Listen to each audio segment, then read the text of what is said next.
Hello, welcome. This is Amy, the Mystic Rose Tarot. I will be sharing with you a deck that I just recently got and doing a quick review of this. It's the Witch's Oracle deck by Sally Morningstar. It's a re-release of a deck that she had produced 20 years ago under the name of the Wicca Deck. And the packaging has changed with this edition, and it's mass-produced. It's not through Llewellyn. It's through Edison Publications, which I believe is based out of the UK. I'm not too certain. But I did not know that this deck had been released and renamed as the Witch's Oracle in relation to the Wicca deck, because I have been looking for a deck that culminates witchcraft, pagan, and Wiccan belief systems and practices. And I only saw the Wicca deck, and it is out of print, and it was going for a pretty high price for whoever was selling it. And I just kind of let it go. It's like, okay, I'll just, let it be. And looking again, I don't know how I somehow missed this deck, was the Witch's Oracle. And I think maybe because it was renamed, for some reason there wasn't the connection between the Wicca deck and the Witch's Oracle, which I thought was kind of strange because it's created by the same author. But regardless, I found this deck, and I specifically was looking now because we are moving towards Samhain and Halloween, and we're moving towards those energies as the veil is thinning, and we're moving closer to our spiritual practice and connecting with those energies. So I looked for Halloween themed decks, and they didn't quite win me over. There's some wonderful, beautiful decks there that have a vintage look to it, and they're very charming and playful. But for me as a reader, I just couldn't connect with it fully. So when I buy decks, I don't have a big collection. I make an investment with a deck that I know I'm going to work with. And this one, because it isn't theme oriented, like for a holiday, this can work throughout the whole season of holidays. So this works out very nicely. It's a traditional based deck, which I greatly appreciated. I did a video recently talking about traditional tarot. What does it mean to me? What do I look for in decks that hold traditional values and information? And this is this deck. For me, traditional involves going to the roots, going to the source, going back to the source of the information that inspires one's practice. Tools that they use, the energy that they feel, the gods and goddesses that they work with, the elements, all that plays a role. And the Witch's Oracle is just that. It goes back to the roots, but still sticks to the beliefs and the philosophy of working with witchcraft, pagan, and Wicca aspects. So this deck is wonderful. I'm going to show you the packaging, I'm going to show you the book, and then we're going to go into the cards. There is a difference with the packaging with the Witch's Oracle. It is smaller. The Wicca deck, from what I've seen online and videos of, was bigger. The guidebook for the Wicca deck was larger, and I believe it was full color, so I had the color images of the cards in that. In this book, it doesn't. It's all black and white. So here is the packaging. I left the wrapper on because it's still new. So here we go. Here's the Witch's Oracle. It's our front, and here's the back, our spine. And there's some people that they don't like the book style packaging of of tarot decks. I do, because um, I know those decks are going to be well taken care of. I get a little nervous if a deck comes in just the box itself, like its small little tuck box, because it may get beaten up depending on how you're going to use the deck.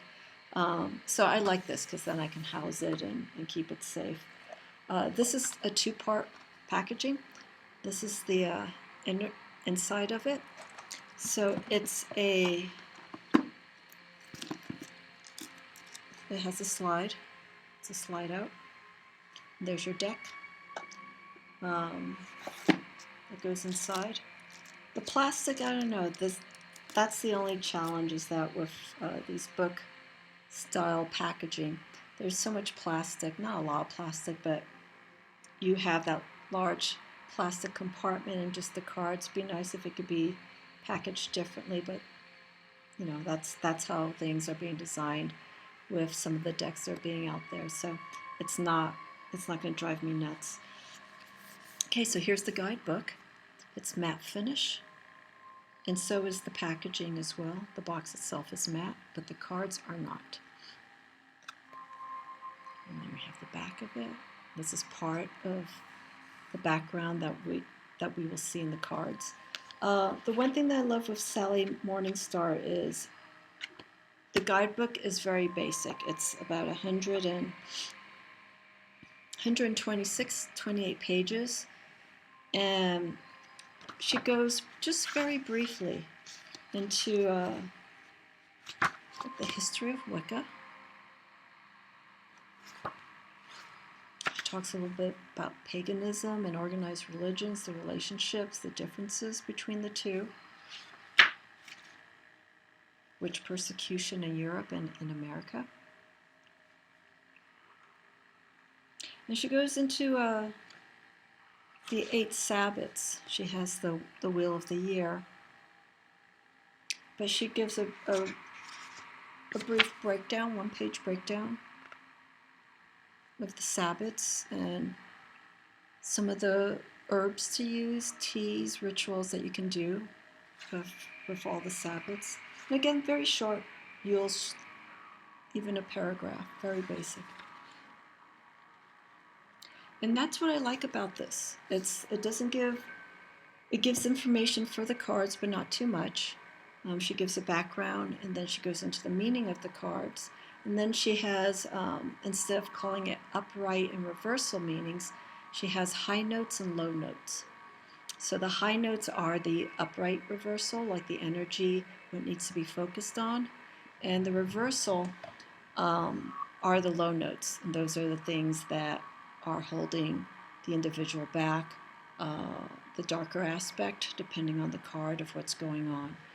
And she also talks about, interesting enough, because I'm going back into chakra work, she assigns each of the cards a chakra energy. And there's only one card here, which is actually the card I pulled the other night, that shows the chakras. But she doesn't really talk into it. It's not a chakra deck, but she points out the importance of those energies.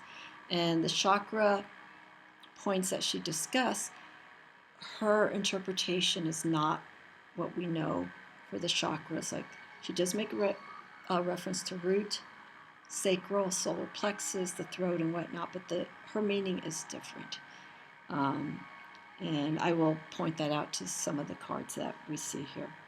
Okay, so the cards are stock-wise. They're sturdy. They're good enough to bend and whatever, or to shuffle in any style. This is the backing of the card. So there's some stars here, but then we have the pentacle, and a glossy finish, front and back. And here's our first card, Aradia. And she is seen as the daughter of Diana. And this goes to heritage. I believe the background, for what I remember reading in the guidebook, is she is believed to have been based in Italy. I'm not going to go into the whole background of each and every card. I just want you to see the images. Then we have the back, which deals with the conscious and unconscious realms. And this is not, what I like about this is we see the bat here rising and flying around the full moon, and then underneath we see the reflection, we see the subconscious side in the realms of the water with the water lilies. The chalice, fertility. Just beautiful images, very simple. Everything's illustrated.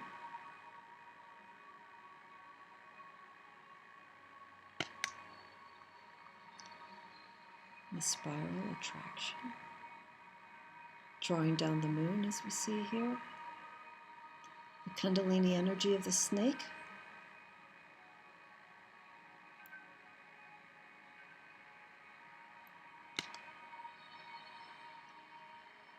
The bell. The bell is a tool to call attention and to draw the energy outward. The awakening. And Gaia.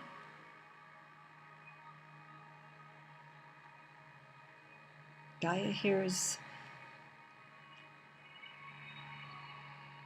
a metamorphosis. So you have her body more amphibian-like, and then above her, looks like we have here tiger, earth, and used for healing.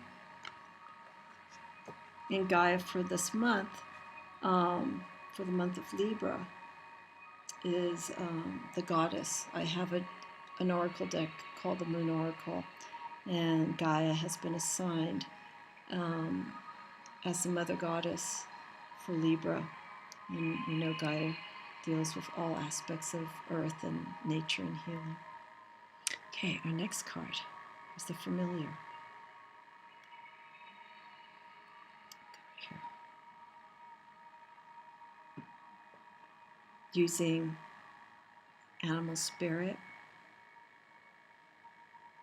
whether in this conscious realm or spiritual realm, to harness our work, to influence us and guide us. Here's the lady.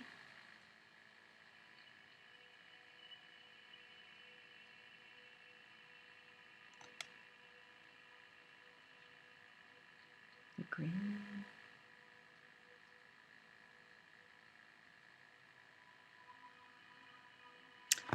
And I just noticed this here. We have the snake wrapped around the Orphic egg, showing rebirth.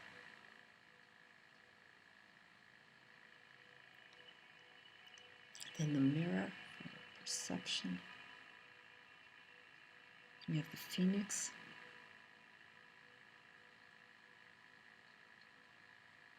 Simple symbology in each of the images, which I like.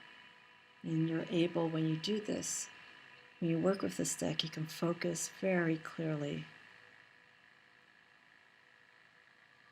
on what you need to manifest from and to these cards. And here's a card that I mentioned to you that I pulled the other night, the cloak, and with the chakra energy.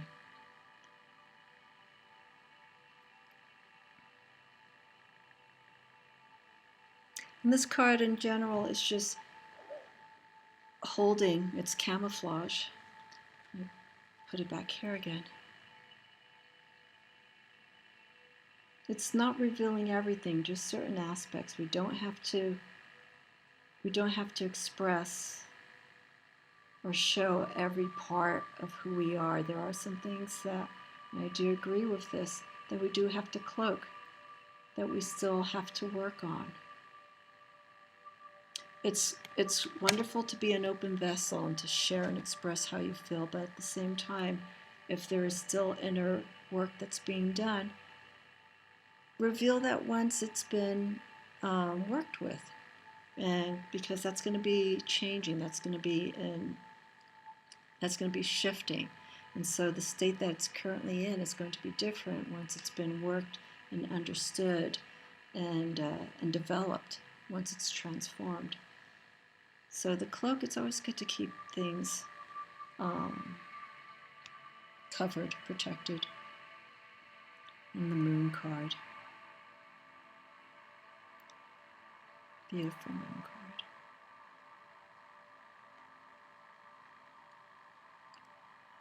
The high priest, or protector.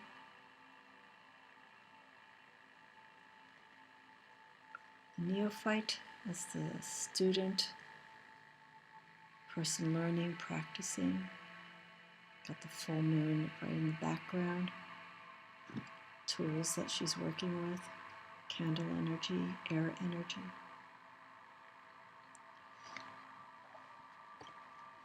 This is another favorite of mine. Look at this, the broomstick, the sun, and the moon in transition.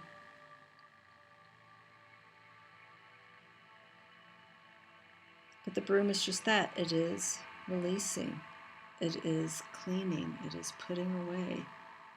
It is activating at the same time.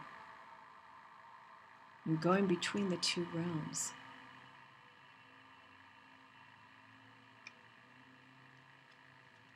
Here we have the pentacle.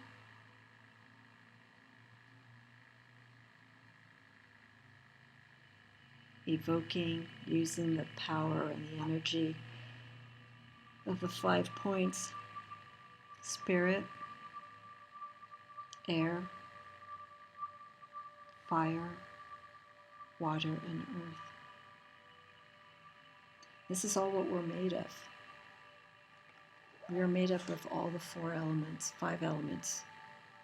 4 elements, but once you combine everything, combine all those elements, and you've mastered them, comes the 5th element of spirit.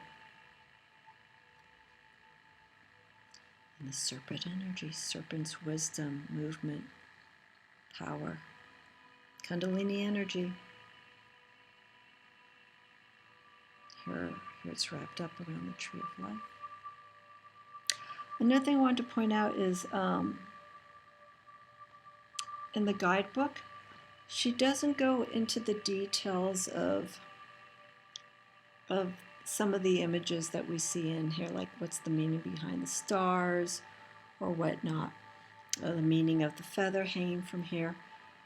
We know this is a wand, and the wand is used to create and to send power out and to also draw it in. And here, with this, the focus is on the intention. What's our direction that we want to use this tool with?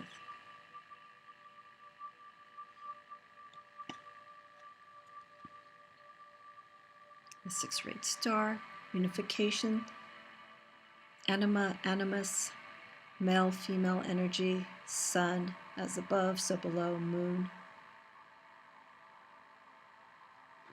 I'm going to turn this around so you can see.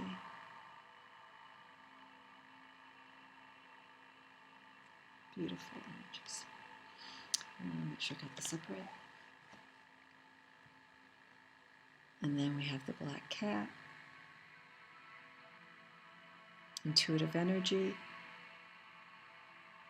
And if you look behind him, it's the elemental colors for our 4 elements: fire, air, water, and earth.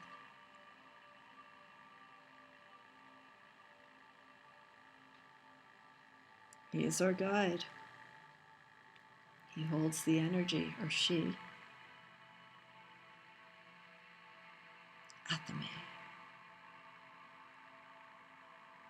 Very similar to the wand, but the energy of the Athame is just cutting to the truth, getting right to the core.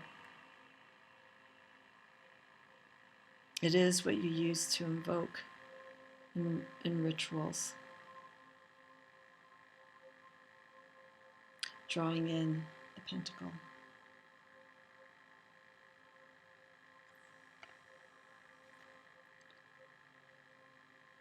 And the holy stone for protection from negative energy. A reminder that when doing any kind of work, or if we're in an environment that could potentially hold against the individual, always protect yourself. Pull a psychic shield, if you will, around you. Ground yourself, very important.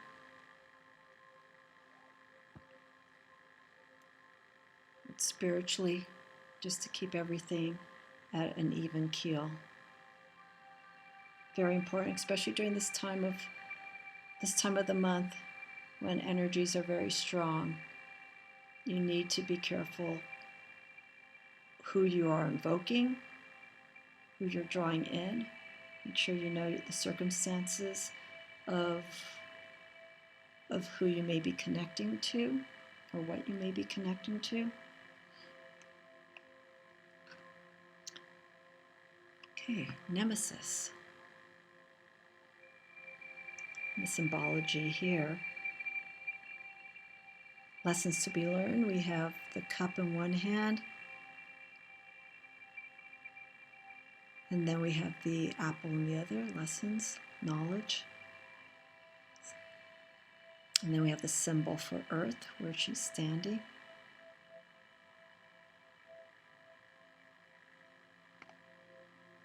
The cauldron.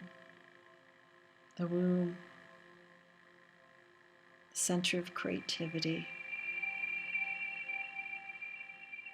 And there she's holding, I believe it's a chalice. She has her staff with the snake wrapped around for wisdom and staying grounded.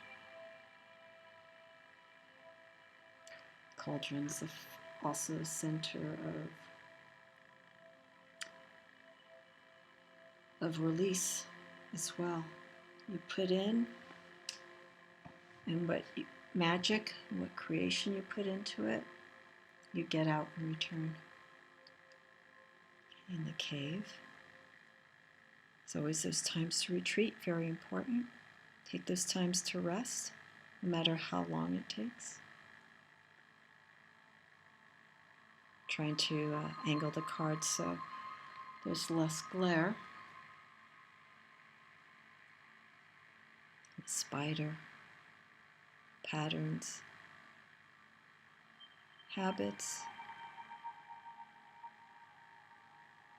Also, how we work, how dutiful we are in the efforts that we make. Creating good patterns and breaking old ones. Also known as the Lady of the Lake. Here's Queen Alphemy. I believe that's how you pronounce. Magic and beauty.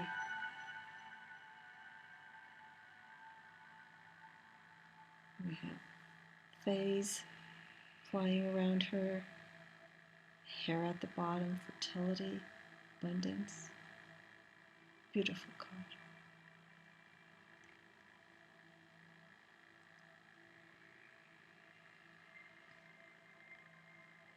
Then here's the cord, initiation.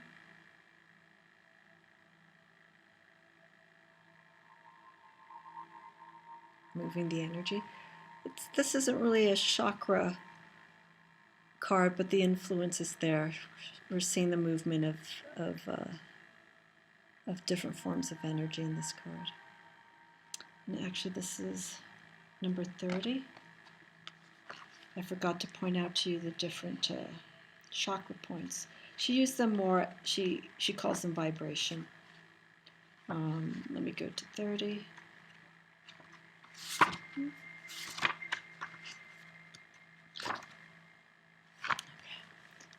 So as you can see here, oops, vibration point is soul.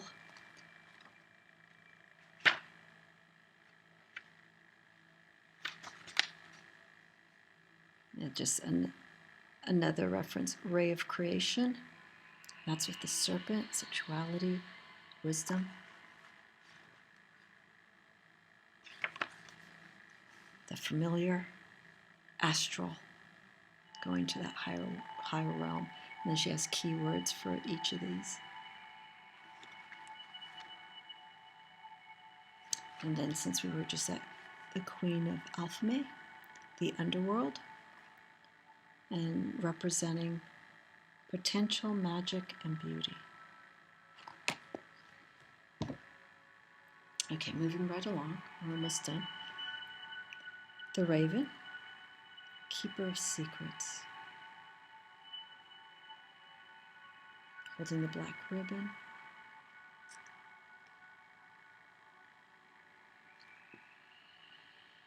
Spell, enchantment. And she does also feature various card layouts that you can do with this deck. And I think, let me digress here a little bit. She has a star spread where the emphasis is on the planets. See there. Sorry, I'm trying to not get so close so you can see my nails. And there we go.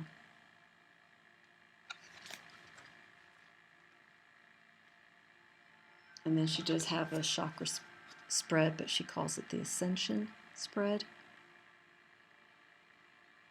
And how you can use this deck for chakras. Okay, so we're at 32. The Horn God, life force, vitality, energy, connecting to all the forces of Mother Nature. And this card, I'm going to do this here. You can see split. So it does have the balance of the dark.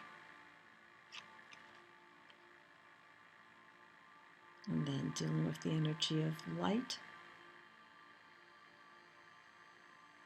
What we see and what we don't see. Show you this again. Cone of power. Energy.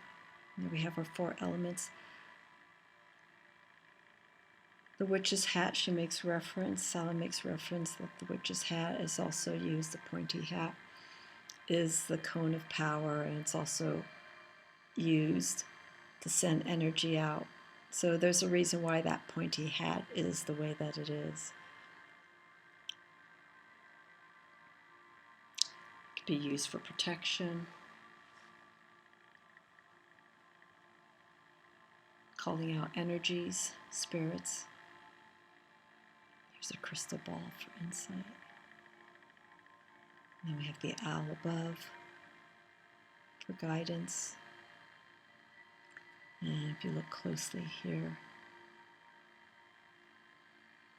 you see the planets of Venus, Mercury, the Moon, and the Sun.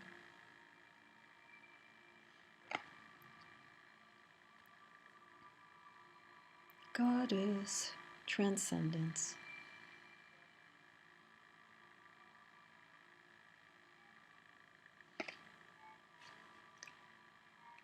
Our life force, life source, holy water.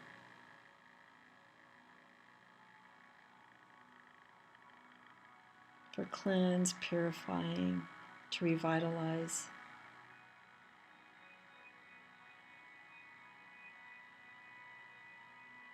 For beauty, for health, and spiritually as well. Cleansing yourself spiritually with the 4 elements is another way of self-purification through smoke, incense, fire, air, wind, energy, earth, connecting with the earth, walking, water, bathing inside the waters, sword, aspiration.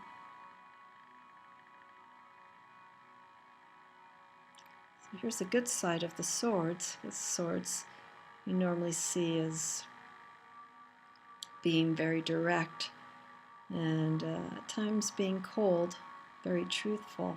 But by working with the energy of the sword, you can have aspirations. You can become inspired.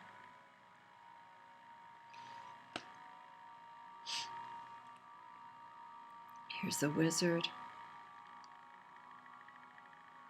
And Sally mentions that we have the key word spiritual impeccability. And this is, impeccability is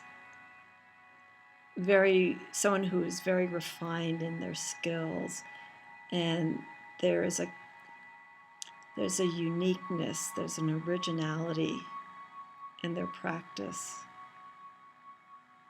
And they're very honed and very focused. They master their skills.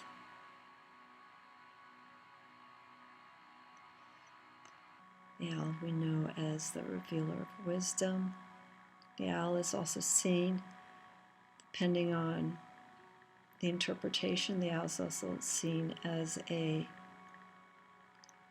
messenger from the unknown. The same with the crow. The crow leans more with the underworld coming up ahead, but the owl is more of wisdom.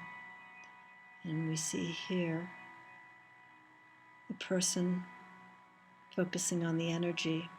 The wisdom is holding the shape of the key in her hands, and the key is above her as well. The higher conscious realm.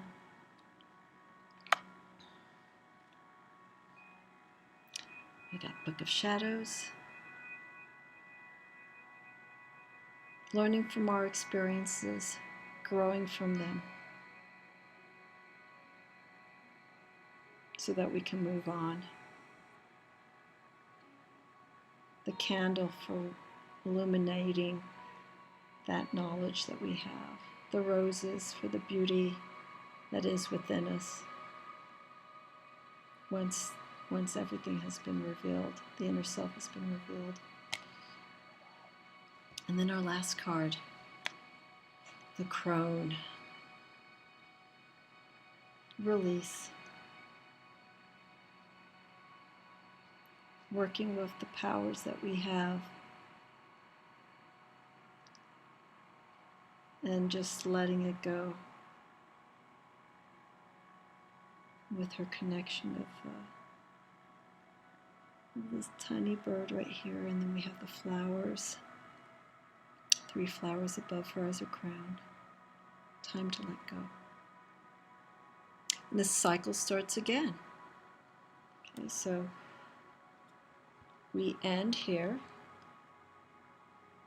Release.